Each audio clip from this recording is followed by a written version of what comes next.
Il est exactement 19 heures à Bamako depuis la capitale malienne d'où nous émettons. Merci infiniment de votre soutien sans faille à Cherifla TV et bienvenue dans ce nouveau flash d'information que j'ai l'immense plaisir de vous présenter.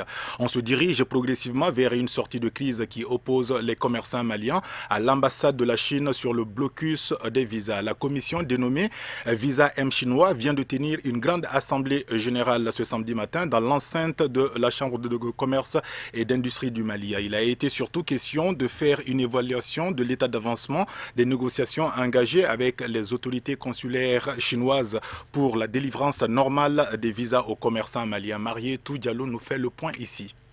Initialement prévue dans la salle de conférence de la Chambre de commerce et d'industrie du Mali, la rencontre des commerçants voyageurs s'est finalement tenue dans la cour en raison de plusieurs difficultés liées à la sensibilité de ces sujets. Après plusieurs mois de combats qui ont abouti à la création d'une commission de recherche des visas M chinois proposée par le ministre des tutelles Abdoul Karim Konaté Ampé, 323 commerçants maliens ont pu avoir le visa. Malgré cet heureux dénouement de la crise, ils estiment que toutes leurs doléances n'ont pas été prises en compte. Bon, les objectifs ont été atteints partiellement. Parce que je dis partiellement, parce que les commerçants étaient très malades. Parce qu'aujourd'hui, quand même, on nous a fait un décès. Maintenant, on est en train de remonter les pentes au fur et à mesure parce qu'il y a eu des visas. Bon, avant que nous, on prenions la situation en main, il n'y avait pas de visa. Bon, aujourd'hui, quand même, on peut féliciter le bon Dieu. Pendant que notre mandature là, qui était prévue pendant 3 mois, nous, on a eu à faire, on a fait une démarche de 475 dépôts au niveau de l'ambassade. Mais aujourd'hui, quand même, on a eu à atteindre à peu près 323 visas pour nos compatriotes pour qu'ils puissent aller en Chine. Oui. Le moment que nous on a pris quand même la situation, vraiment on a eu quand même quelque chose en main, mais on ne fait que remercier le bon Dieu, mais on continue le combat avec le ministre parce que déjà qu'il y a eu des éclaircissements. Parce que quand nous on avait créé la commission au niveau de la chambre de commerce, on a exigé à tout le monde qu'ils viennent se présenter avec ces dossiers. Même si tu vas à l'ambassade aussi, que tu vas te présenter avec tes dossiers vis-à-vis et qu'on te voit directement pour faire. Mais avant, tu donnais ça à des courtiers maintenant, ils allaient prendre les visas et te donner avec des faux papiers et que tu as des documents qui sont très fiables. Bon, aujourd'hui quand même, au niveau même de l'ambassade aujourd'hui, ils ont mis l'empreinte il y a 2 semaines, ils ont mis l'empreinte au niveau même de l'ambassade. Bon, directement, on ne fait que remercier parce que ça vient un éclaircissement au niveau de notre travail parce qu'on a toujours exigé que les choses soient claires et nettes. Parce qu'on est dans ce sens-là qu'on est en train d'adopter que les dossiers, les commerçants qui vont avoir les visas, qu'il y ait les visas là vraiment sans frais, vraiment qu'il n'y ait pas d'autre chose à leur faire des tournées en un mot, parce que c'est ça qu'on est en train de lutter pour ça.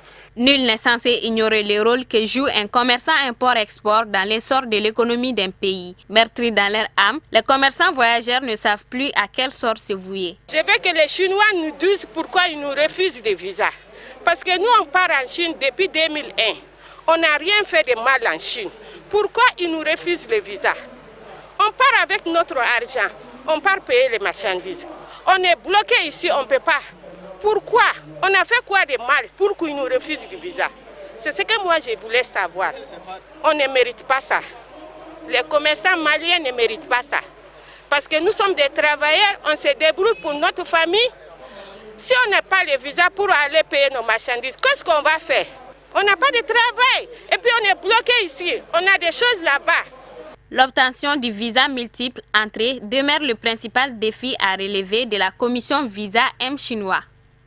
Voilà donc un héros de Nouma. Après son investiture pour un nouveau mandat à la mairie de la commune rurale de Ouankourou, M. Harouna Sankari, personnalité religieuse malienne, a rajouté une nouvelle corde à son arc en devenant califat de la Tarika Tidjania. C'est pour le féliciter et l'encourager que le grand notable de la région de Kaï, El Hadj Hamenyang, lui a rendu visite à son domicile de Banakabrou vendredi dernier. Occasion de faire des prières pour le pays tout entier. Il est au micro de M.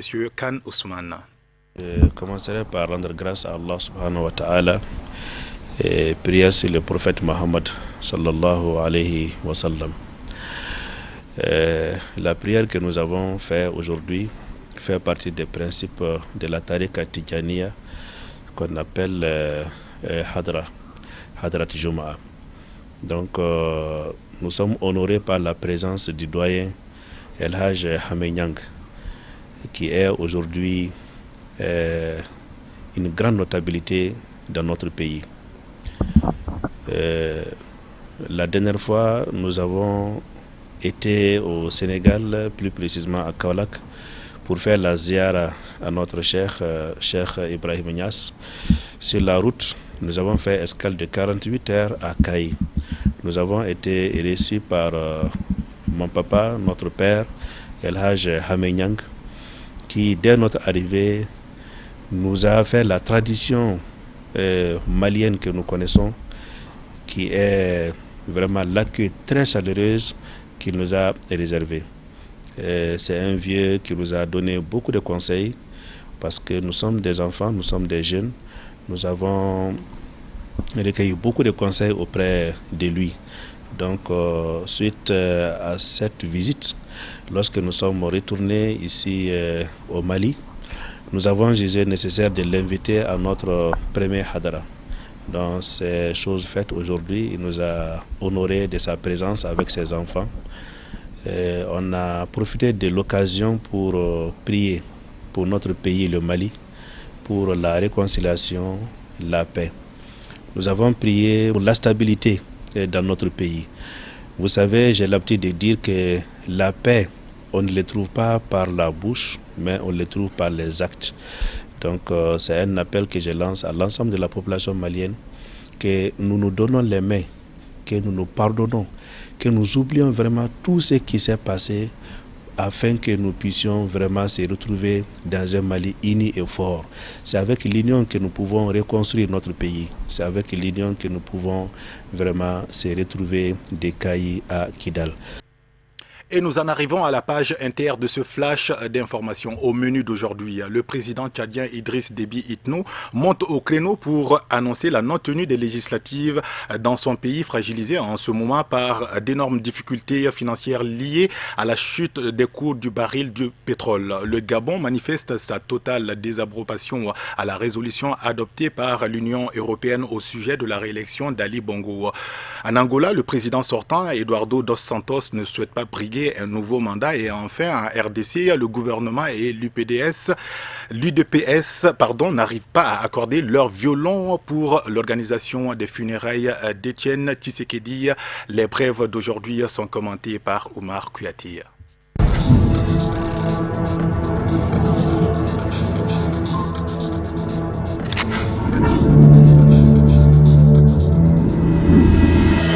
Au lendemain de l'adoption d'une résolution de l'Union européenne contre le Gabon, le gouvernement réagit. Le Gabon va examiner à froid la suite à donner à sa coopération avec l'Union européenne, a annoncé vendredi le porte-parole du gouvernement Alain-Claude Bibi, rejetant fermement la résolution adoptée la veille par le Parlement européen qui remet en cause la réélection d'Ali Bongo Ondimba. Les eurodéputés estiment que le scrutin présidentiel du 27 août ayant abouti à la réélection d'Ali Bongo Ondimba manque de transparence, ce qui à leurs yeux remet en cause la légitimité du vainqueur. Toujours selon le porte-parole, les députés européens ne sont pas élus par les populations gabonaises. Et rien ne leur donne le droit de décider qui est démocrate ou qui ne l'est pas, a-t-il ajouté.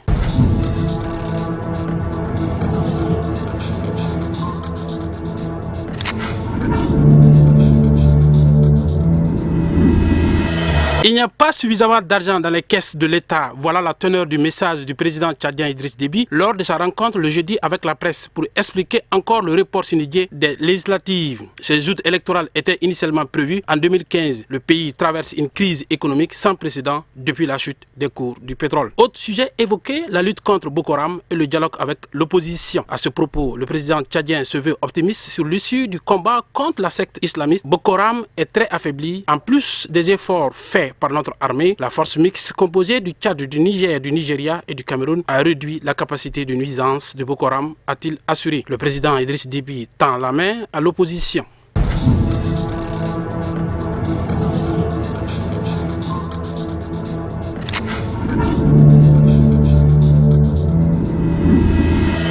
Cacophonie autour des funérailles de l'opposant historique Étienne Tshisekedi, le gouvernement et l'UDPS ont annoncé chacun de leur côté la mise en place d'une commission en vue d'organiser cet événement. Le ministre de la Communication Lambert Mende assure qu'une commission gouvernementale présidée par le ministre de l'Intérieur travaille déjà avec la famille. L'UDPS, le parti d'Étienne Tshisekedi, dit avoir mis en place une commission ce vendredi. C'est d'abord l'UDPS qui organise, a dit son porte-parole, assurant que les contacts avec le gouvernement se feraient si nécessaire dans un deuxième temps.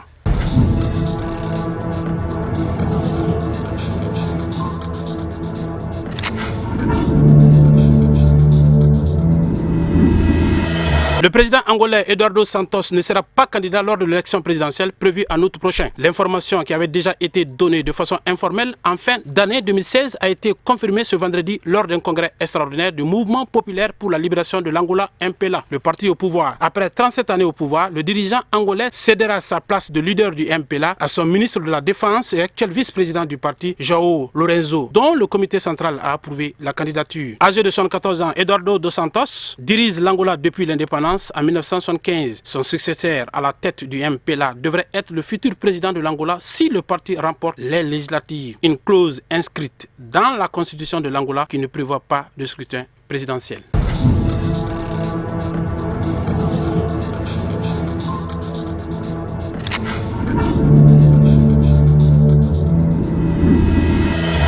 C'est donc cette actualité africaine qui referme ce flash d'informations que je vous remercie d'avoir suivi. Prochain rendez-vous avec les infos à 21h pour le bulletin d'information en langue nationale Bamanaka, une présentation de Kafouné Batili. Excellente suite de programmes sur Chérifla TV et bon week-end à toutes et à tous. À très vite.